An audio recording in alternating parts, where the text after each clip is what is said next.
How was playing for Team USA? How was that experience, and do you think you got better from it? Well, good to see y'all. Pleasantries and everything. Summer was good. It was long because we started summer in May, and vacation kind of sucked. Didn't really enjoy that. Just vacation just sucks overall. You'd have to be in it to understand. And just a lot of preparing. Came back here pretty quickly, probably after like a week and a half, and then got right back to work before just a little bit of traveling, like just summer traveling, and then it was USA and back here and to the podium. Where'd I go? I went to Paris and went to Italy. No. I liked it. It was beautiful. Beautiful culture, beautiful people. But you're just you're not hooping. So it's kind of a hooper thing. You itch and then you sweat. It's kind of like fever. Well, Jaren, on that note, plenty of hooping with Team USA. Can you kind of tell us what that experience was like for you? What did you learn from there, and how will that help you kind of go be able to ramp up here for the season? It was great. I was being coached by coaches you never thought you'd be coached by at any point. You can't really plan on that either. Played with players you never thought you'd play with, especially at this stage because I've known a lot of them since we were younger, and just playing with them in camps and stuff like that, it's a bit different. Really going for something all at once. A lot of pride was involved. A lot of unity, and it's just a different world when you're out there and you're playing with them because you're by yourself. Kinda. You're not in the States and you're not around anything that's familiar. But the only thing that's familiar is the people you're with, and it was great. Definitely an experience I would love to do again. Definitely something I would.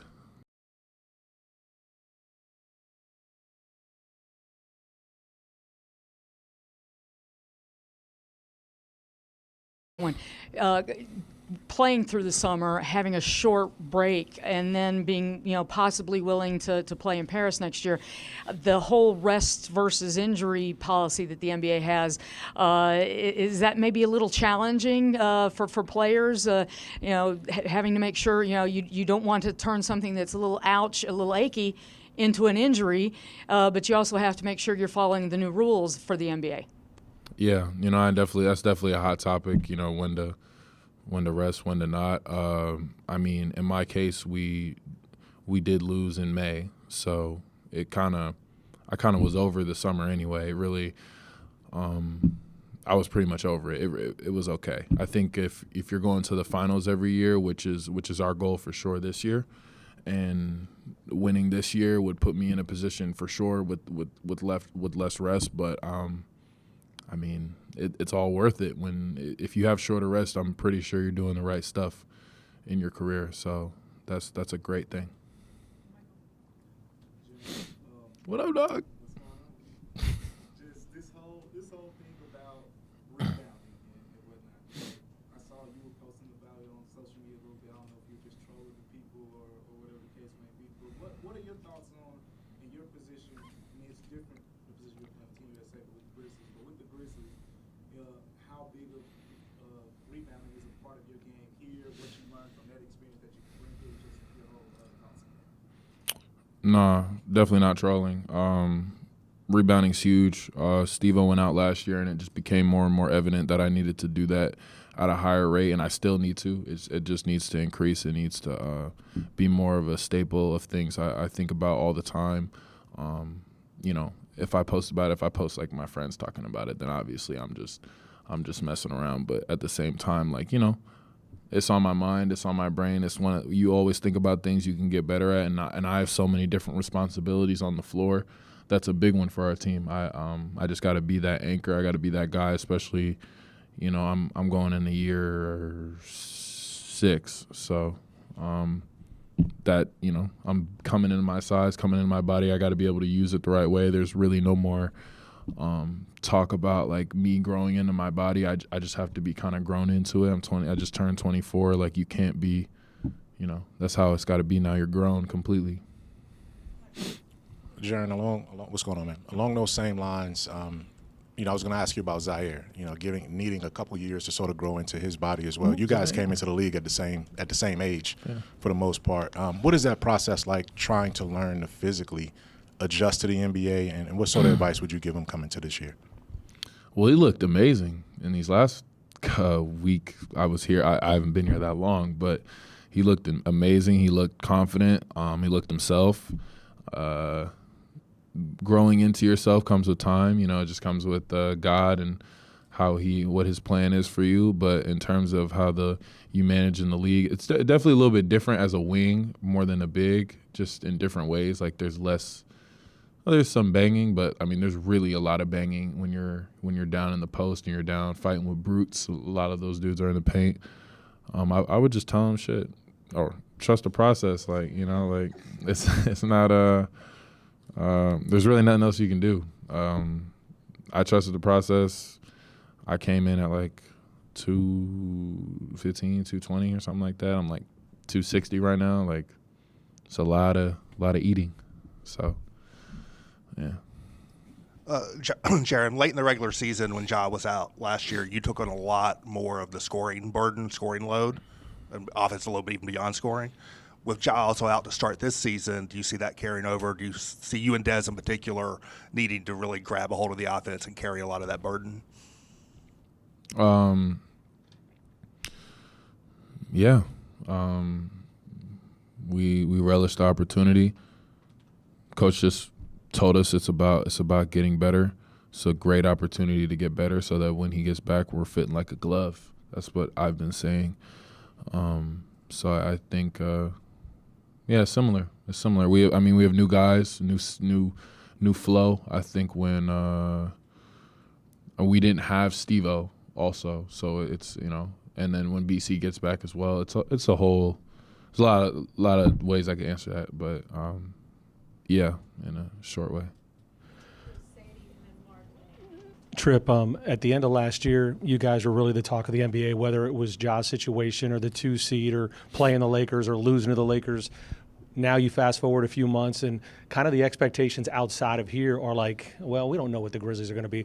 Do you guys like kind of maybe being under the radar and not being in that spotlight? Spotlight, I know winning-wise you want to be in, but in terms of not a lot of people are talking about this team right now, especially through the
as a leader on this team, kind of navigate these unique circumstances? That's huge. I kind of figured that. I don't think I ever thought anything different. But I mean, you want your brother around. And he's been out before with like injuries and he was always so great with it. He's a pro about it. He's a professional. He's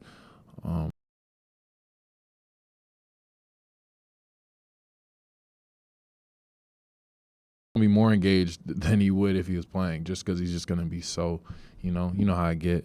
So, yeah, navigating it. I mean, shoot, that's my dog. He'll be fine. Jaren, you've played power forward your entire career except for injuries. Like if Steven Adams is hurt, you played center. This summer, you went from being mostly power forward to playing only center in the FIBA games. What was that like for you? And also, another quick question, what former players have your ear? I know Kevin Garnett has said things about you as far as expecting you to have a big season this year. What former players do you have communication with?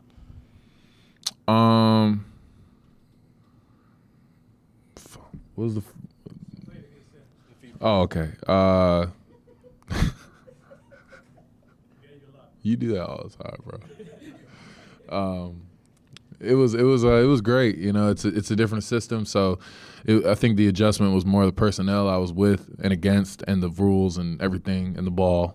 So there's a lot of different adjustments, and I liked it. It just keeps you engaged. And, you know, you're at the 5, you're setting a lot of screens, you're getting a lot more opportunities to get guys open, kind of direct traffic if you get the ball at the top, and you're kind of watching all the guards move around. So it comes with a lot of responsibility. That's why, you know, Steve-O being such a good passer is such a huge thing, because he's getting the ball so much. He has so many different opportunities. And okay, yeah, KG, my dog. I'm not like tapped in. I don't know. So now I'm hearing from you, and that's love. Yeah, I mean, shoot. He's been supportive of me my whole career, and he expects the most out of me. He expects a lot out of me. Same with my father. Same with all my people, but especially my father.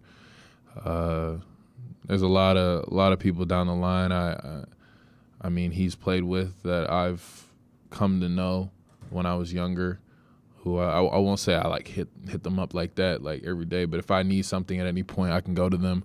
A lot of former players like that. Yeah, a lot of big dudes, for real. Insight.